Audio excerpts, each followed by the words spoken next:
सबसे पहले तो मेरा आप सबको नमस्कार। मैं कश्मीरी हूँ और मेरे परिवार 100 साल पहले कश्मीर से माइग्रेट कर चुका था। हम लोग मध्य प्रदेश में कम से कम 50-100 साल से हैं। कई पीढ़ियों से मध्य प्रदेश में परिवार ने काफी ख्याति प्राप्त की है, मगर कश्मीरियत हमने कभी खोई नहीं और भूली नहीं। मुझे आज भी स्मरण है, 93-94 की बात है। तब मेरे ससुर साहब कर्नल अजय मुश्रान, वो भी कश्मीरी पंडित थे, और उनके पिताजी के बीच में वो 40 साल वो लोग करीब करीब मध्य प्रदेश के मंत्रिमंडल में सीनियर मंत्री थे। 10-20 साल तो फाइनेंस मिनिस्टर थे। 94 की बात है, जब आपके तमाम बच्चों को बाहर आके पढ़ने की जरूरत पड़ी क्योंकि कश्मीर के कंडीशन अच्छे नहीं थे, तो महाराष्ट्र के बाद अगर दूसरा स्टेट था जिसने कश्मीर के स्टूडेंट्स को अकोमोडेट किया था, रिजर्वेशन सीट्स के किए थे, वो मध्य प्रदेश था। उस वक्त भी मैं एक बड़ा वकील था, बाद में महाधिवक्ता था, और इन बच्चों का जब भी कोई प्रॉब्लम आती थी, बहुत सारे बच्चे हैं, बड़े बड़े डॉक्टर्स हैं, बड़े बड़े इंजीनियर्स हैं, कश्मीर में है, कश्मीर के बाहर है, विदेश में है, हम इनकी मदद भी किया करते थे। अक्सर हमारे पास आते थे। हाईकोर्ट से मैंने कई दफे इन लोगों को डायरेक्शन दिलवाए। इसी तरह आप मुझे आज भी ख्याल है, उड़ी में जब भूकंप आया, आई थिंक 2005 की बात है, मैं रोटरी क्लब की तरफ से खूब सारा मटेरियल लेके आया, उड़ी तक गया। मेरे साथ रोटरी क्लब के कम से कम 20 सदस्य गए थे, बड़े बड़े प्रोफेसर थे श्रीनगर के, और हमने आर्मी को हैंडओवर किया कि उन्होंने कहा, तनखा साहब आप पहाड़ के ऊपर तो नहीं चढ़ पाओगे, ये तो हमको पहाड़ के ऊपर बांटना पड़ेगा। मगर उन्होंने एक गुजारिश की हमसे कि नवंबर का महीना है, बहुत ठंड है, अगर शेल्टर्स नहीं बने जल्दी से तो ज्यादा लोगों की फ्रॉस्ट बाइट से डेथ होगी, ना कि अर्थक्वेक से। अगले दिन पहुंच के मैंने ये बात सोनिया जी को जाके बताई, और उसके बाद मैं तो अपने काम में बिजी हो गया। नेक्स्ट सुप्रीम कोर्ट था, मैं अपनी तैयारी कर रहा था। शाम को मैंने टीवी में देखा, मनमोहन सिंह जी, डॉक्टर मनमोहन सिंह जी अपने प्रधानमंत्री अनाउंस कर रहे हैं कि 48 घंटे में वहां शेल्टर्स बन जाएंगे। कोविड आया, मैं तो बहुत कम बातें बता रहा हूं, यह तो बहुत ज्यादा है। कोविड आया, मैं कोविड में पूरे देश के माइग्रेंट्स की मदद कर रहा था, बट स्पेशली कश्मीर के और मध्य प्रदेश और छत्तीसगढ़। 600 आपके बच्चे भोपाल, इंदौर, उज्जैन, जबलपुर और ग्वालियर में बच्चे फंसे थे। लड़कियां मुझे फोन करती थी, मेल भेजती थी, रोती थी, क्योंकि घबरा गए थे। पूरा देश बंद था, उनकी कैंटीन्स बंद थी, उनके हॉस्टल्स बंद हो गए थे, बहुत प्रॉब्लम में थी। तो मैंने मध्य प्रदेश के एडमिनिस्ट्रेशन से बात किया, मैंने कहा चलिए अपन को व्यवस्था कर दी इनको वापस भिजवाने की।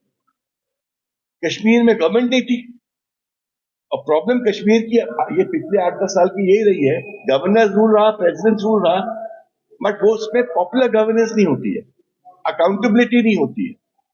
तो मुझे आज भी ख्याल है कि जब मैंने मध्य प्रदेश गवर्नमेंट से बोला कि इनको वापस भिजाना है, उन्होंने कहा, तनखा साहब हम पूरा फैसिलिटेट करेंगे, क्या हम उनको रिक्वेस्ट कर सकते हैं अपने बच्चों के लिए बस करा दें जैसा होता था।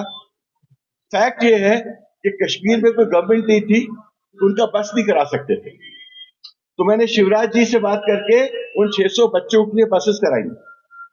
उसके बाद मैंने उनको एनओसी चाहिए था, तो आपके यहाँ उस वक्त चीफ सेक्रेटरी थे सुब्रमण्यम साहब, फॉर्चुनेटली वो मध्य प्रदेश के थे और मेरे को जानते थे। मैंने सुब्रमण्यम साहब को फोन करके बोला, इन बच्चों के लिए एनओसी तो दे दो भाई। तब वो एनओसी मिला, उन 600 बच्चों को मैंने वापस भिजवाया। इसी तरह उस वक्त पासेस की जरूरत पड़ती थी। संजय सिंह के साथ में दिल्ली में मैंने हजारों पासेस कश्मीरियों के लिए उपलब्ध कराए। संजय सिंह जी पॉइंट्समैन थे उसमें। गहलोत साहब से मैंने बात की, 3500 कश्मीरी फंसे हुए थे राजस्थान में। गहलोत साहब ने मेरे कहने से 48 घंटे में व्यवस्थाएं बना के सबको वापस भिजवाया। महाराष्ट्र में फंसे हुए थे, मैंने नाना पटोले जी से बात की उस वक्त, और ठाकरे जी के ऑफिस में बात की, वहां से भी मैंने भिजवाया। बताने को मैं ये कहना चाहता हूं कि कश्मीर का दर्द मेरा प्राथमिकता होती थी, इसलिए क्योंकि मैं 100 साल पहले, चाहे हम यहाँ से चले गए होंगे, मैं कश्मीरियत हमें कभी नहीं गई।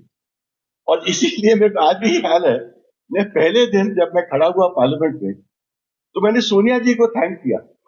मैंने कहा सोनिया जी, बीजेपी कश्मीरी पंडितों की बात करती है, एमपी तो आपने बनाया कश्मीरी पंडित को पार्लियामेंट में। तो कहते हैं ऑपोजिशन के लोग हंसते हुए बोलने लगे, तनखा साहब आप इसलिए नहीं बने हो, आप कश्मीरी पंडित हो, आप बड़े वकील हो इसलिए बने हो। तो हमने कहा चलो ये भी हमने मान लिया, पर हम तो कश्मीरी पंडित। तो मेरा ये कहना है कि कश्मीर, कश्मीरियत और कश्मीर को अगर किसी ने सम्मान दिया है वो है कांग्रेस पार्टी, और ये सम्मान को बरकरार रखना है तो हमको कांग्रेस पार्टी जैसी पार्टी को ही सपोर्ट करना पड़ेगा, क्योंकि वो एक पैन इंडिया पार्टी है और यहाँ नेशनल कॉन्फ्रेंस के साथ उनका एक अच्छा मधुर अलायंस है। कल मैं फारूक जी और उमर जी से भी मिला था, काफी देर उनके घर में चर्चा की, और मुझे लगता है एक बहुत अच्छी प्रजातांत्रिक सरकार आएगी। आज यहाँ आने के पहले जो कॉन्ट्रैक्ट के टीचर्स हैं बेचारे, वो मुझसे मिलने आए, उनका एक डेलीगेशन आया, कई दिनों से मेरे से बात कर रहे थे। आपके पास 2,500 कॉन्ट्रैक्ट प्रोफेसर हैं जो कॉलेज में 15-20 साल से पढ़ाते हैं, उनको मात्र फिक्स सैलरी मिलती है 28,000, जबकि वो एमफिल, पीएचडी और क्या जेडीआर, क्या है, जेआरएफ है। और जबकि यूजीसी का नियम है, यूजीसी का रूल है कि किसी को यूजीसी सैलरी से कम नहीं मिल सकता, इस तरह से कॉन्ट्रैक्ट में आप टीचर्स को नहीं रख सकते। इसके बावजूद 10-15 साल से वो बेचारे परेशान हैं। मैंने उनको आश्वासन दिया, मैंने कहा आ जान दीजिए हमारी पार्टी को इलेक्शन में पावर में, मैं आपका केस की पैरवी मैं करूंगा। और ये भी मैंने बोला, डोंट वरी, अगर पार्टी में आनाकानी की और देर की तो मैं हाई कोर्ट और सुप्रीम कोर्ट में भी आपकी पैरवी करके आपको रिलीफ दिलाऊंगा, क्योंकि ये आपका कॉज है, ये आपका जस्टिस है आपके लिए। तो मैं तो ये कहूंगा कि मैं कश्मीर के जनता के बीच में न्याय पाने आया हूं। आज न्याय क्या हो सकता है? एक गुड गवर्नेंस, एक अच्छी सरकार, एक प्रजातांत्रिक सरकार, एक अकाउंटेबल सरकार जो पब्लिक के बारे में सोचती है। और मैं स्पेशली जो 7 गारंटीज हैं कांग्रेस पार्टी की, वो दिल छूने वाली है। मैं एक एक करके आपको बताना चाहता हूं। महिला सम्मान हमारा हक, विमेन एम्पावरमेंट के लिए हमने हर वक्त लड़ाई लड़ी है और लड़ते रहेंगे।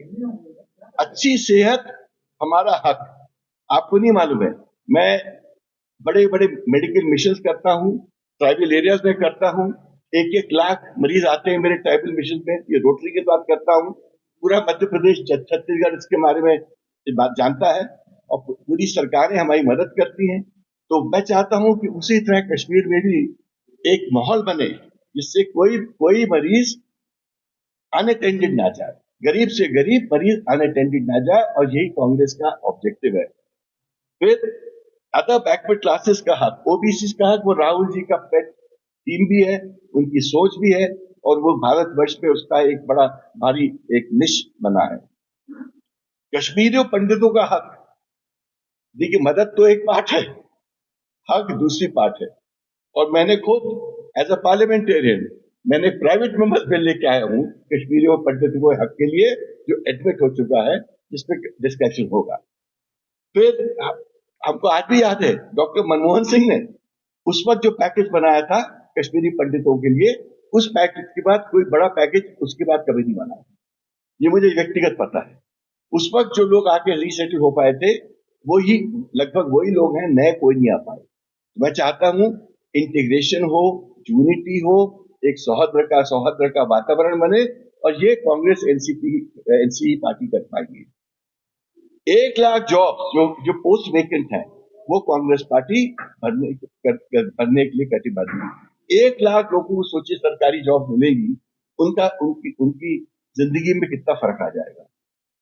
नेक्स्ट गारंटी है 4,400 स्कूल्स टू बी रीओपन। अगर शिक्षा का अभाव होता है तो जनता, आप कैसे एक्सपेक्ट करते हो कि बच्चे ग्रो करेंगे?